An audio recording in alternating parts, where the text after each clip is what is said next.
Kembali di Breaking News, dalam sidang lanjutan perkara pembunuhan Yosua Huta Barat, Saudara. Jaksa penuntut umum menghadirkan sejumlah ahli untuk memberikan keterangannya di persidangan. Ahli yang dihadirkan antara lain ahli DNA, ahli digital forensik, ahli balistik, dan ahli poligraf. Dalam keterangannya, ahli poligraf menjelaskan mengenai teknis dan tahapan pemeriksaan dengan menggunakan alat poligraf. Kami tayangkan kembali keterangan dari ahli. Saudara Aji punya keahlian di bidang poligraf. Baik, saudara mengambil keterangan para terdakwa ini, silakan. Masih ingat kapan? Maksudnya kayak yang mulia? Saudara kan coba diterangkan apa poligraf itu? Siap. Poligraf adalah aktivitas pemeriksaan dengan menggunakan alat poligraf untuk menentukan seseorang itu apakah terindikasi berbohong atau jujur, yang mulia. Terindikasi bohong atau jujur. Siap. Bisa saudara terangkan apakah poligraf ini mempunyai ketepatannya berapa persen? Mohon izin sesuai dengan jurnal yang dikeluarkan oleh Asosiasi Poligraf Amerika, yang mulia, untuk teknik yang kita gunakan yaitu Utah YT itu memiliki nilai keakuratan di atas 93%, yang mulia. Memiliki nilai keakuratan di atas 93%. Pada saat sebelum berkas ini dilimpah dalam pemeriksaan penyidikan, apakah saudara memeriksa semua kelima terdakwa ini? Keterangannya. Untuk pemeriksaan poligraf, ya, yang mulia. Boleh saudara terangkan bagaimana cara mekanisme saudara mengambil keterangan mereka dan memeriksa keterangan mereka? Siap. Mohon izin yang mulia menyampaikan, pemeriksaan poligraf dimulai dari permintaan dari penyidik. Setelah ada permintaan dari penyidik, kami selaku pemeriksa poligraf melakukan koordinasi dengan penyidik berkaitan dengan isu yang akan angkat pada saat proses pemeriksaan.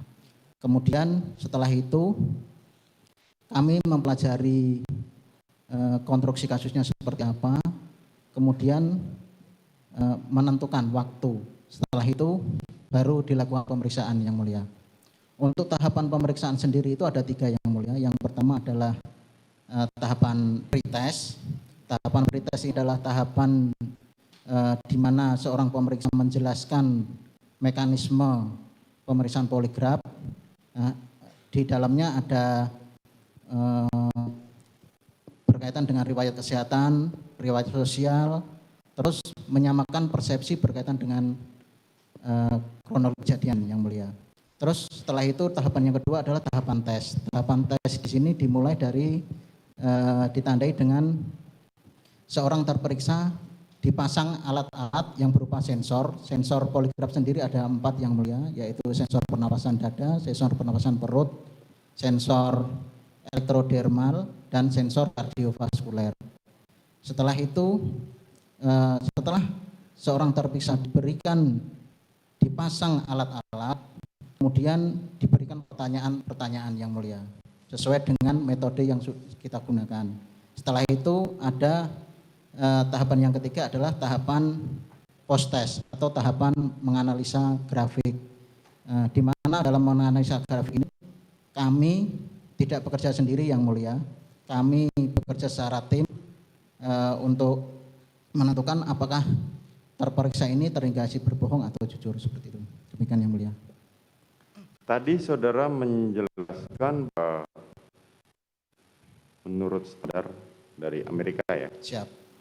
Itu tingkat keakuratannya 93%. Siap. 7% sisanya? 7% sisanya lebih ke ini, yang mulia, dari keeksportan dari seorang pemeriksa, yang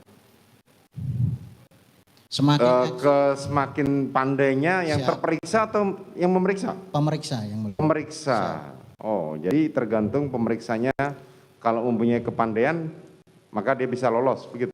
Atau bagaimana? Atau terperiksanya?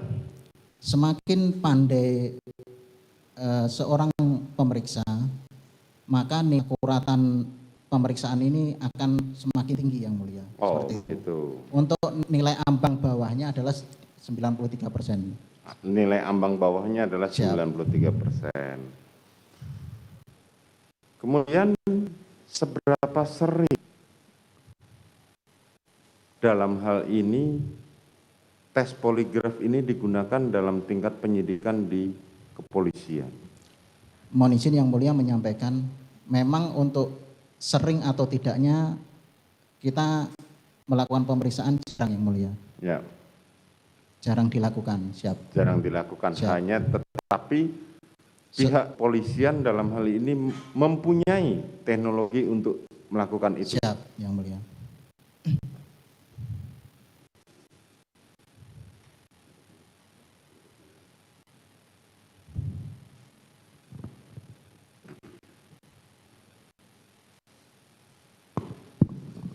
Saudara ya, Siap. poligraf ya. Ini poligraf ini bisa enggak ini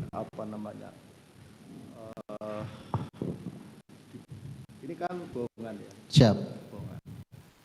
Itu parameter untuk sesuatu sudah dapat dibohongkan itu bohong itu ada presentasinya enggak? Untuk ada nilainya Yang Mulia. Ada nilainya. Jadi dengan metode scoring, yaitu membandingkan antara pertanyaan yang berkaitan dengan kasus dengan pertanyaan kontrol, seperti itu Yang Mulia. Poligraf ini kan dapat diketahui dari detak jantung, Siap. apalagi Detak jantung, kelenjar keringat, pernapasan dada dan pernapasan perut Yang Mulia. artinya kondisi yang diperiksa juga berpengaruh. Siap. Apabila misalkan bisa enggak orang jujur ya telah terdeteksi bohong, mungkin enggak? Selama ini belum pernah Yang Mulia. Misalkan orang itu dalam kondisi ketakutan sama pemeriksa, Untuk kondisi ketakutan, mohon izin Yang Mulia, berarti kan mohon izin, kalau untuk kondisi ketakutan berarti nanti ujungnya kan grogi Yang Mulia. ya, Nah, kalau untuk grogi biasanya dari pemeriksaan ini, dari metode yang kita gunakan adalah metode Utah Yat-City. Metode Utah Yat-City ini terdiri dari 11 pertanyaan. Di setiap pertanyaan itu ada spot-spot grafik. Nah, biasanya kalau orang sepengalaman kami, kalau orang ini grogi, itu biasanya setiap spot ini akan muncul grafik-grafik grogi tersebut Yang Mulia. sebenarnya pemeriksaan poligraf ini ada berapa macam? Untuk metodenya Yang Mulia. Ya, kan ada misalkan ya no deception indicated. Oh, untuk hasilnya Yang Mulia. Apa Yang pertama adalah deception indicated atau terindikasi berbohong. Yang kedua adalah no deception indicated atau terindikasi jujur, terus indikasi tindak berbohong. Yang ketiga adalah no opinion. Tidak dapat disimpulkan Yang Mulia. Siap. dalam hal apa orang dapat dikatakan tidak terindikasi berbohong? Pertanyaannya itu kan, dalam hal apa orang tidak terindikasi berbohongnya itu? Apa perbedaannya dengan tidak dapat disimpulkan? Berdasarkan hasil kita Yang Mulia, hasil hand scoring Yang Mulia. Kalau tidak dapat disimpulkan, Jadi dalam pemeriksaan poligraf itu ada cut score Yang Mulia. ya, Cut score itu adalah nilai di mana seseorang ini terperiksa ini dia terindikasi berbohong, jujur atau no opinion, seperti itu Yang Mulia. menurut ini ya karena expertnya seseorang juga berpengaruh ya. Siap. Ini kan. Bisa enggak? Ini pertanyaan kembali. Poligraf itu dimanipulasi. Jadi yang terperiksa, yang kita tes itu kebohongan itu memanipulasi.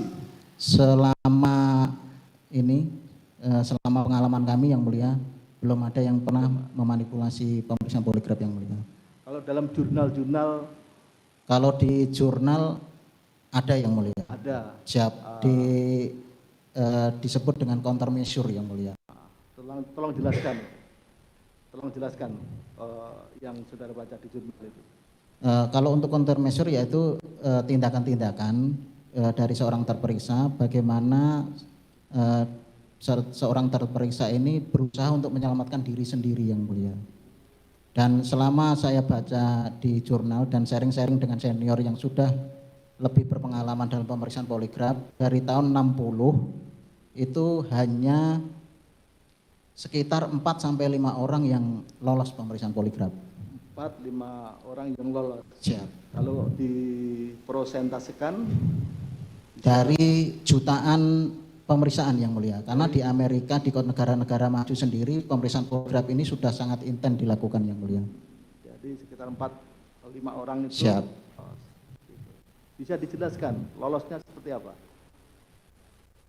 Saya tidak tahu yang mulia, Tapi siap. yang jelas itu lolos. Siap. Ya. Jurnalnya Karena itu di jurnal itu cuma di ini lolos seperti itu saja, Jenderal.